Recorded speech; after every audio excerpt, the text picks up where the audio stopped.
कितना मना किया था, मत जाए उसके साथ। अब सुनती रहे सारी जिंदगी उसके ताने और सहती रहे जब तक मेरे पैसे नहीं मिल।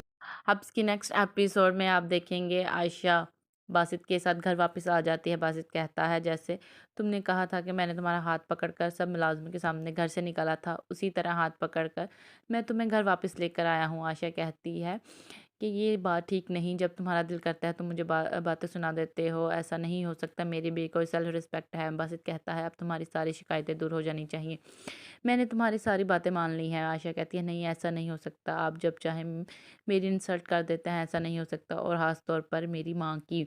वो कहता है, ये तुम जाके अपनी माँ से पूछो, मैंने इस तरह की बातें क्यों की हैं, ये तुम्हें वो ही बेहतर बता सकती हैं। इसके बाद आयशा अपनी बहन-भाइयों को फ़ोन करती है और कहती है कि मैं अब बहुत ज़्यादा खुश हूँ, बासित ने मुझे मना लिया है, लेकिन मुझे बासित ने कुछ बताया है, क्या माँ ने कुछ बासित से लिया है जिसकी वो बात कर रहा है? क्या कुछ डील हुई है उनके दरमियान? अगर तुम्हें पता है तो मुझे बता दो। बानो ये बात सुनकर हैरान हो जाती है और कहती है, मुझे इसके बारे में कुछ नहीं पता। मुझे नहीं पता उनके दरमियान क्या कुछ हुआ है। यहाँ तक कि आयशा की माँ कहती है, मुझे लगता था बासित ऐसा ही करेगा और उसे पूरी ज़िंदगी इन्हीं बातों का ताना देता रहेगा। इसीलिए मैं कह रही थी वो घर उसके पास वापस ना जाए, लेकिन वो फिर भी चली गई। अब पूरी ज़िंदगी उसे ये बातें सुननी पड़ेंगी। इसके बाद आप देखेंगे ज़ोया भी अपने घर जाने के लिए तैयार होती है, आमिर उसे लेने आता है, लेकिन उसकी माँ कहती है कि अगर तुमने उसे घर वापस लेकर आए तो मैं तुमसे बात नहीं करूँगी जब तक मेरे पैसे वापस नहीं मिल जाते जो इस घर से चोरी हुए हैं।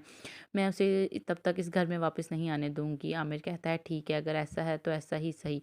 अगर आपकी मर्ज़ी, अगर आप उसे नहीं रखेंगी तो मैं भी ये घर छोड़कर चला जाऊँगा, मैं उसके बगैर नहीं रह सकता।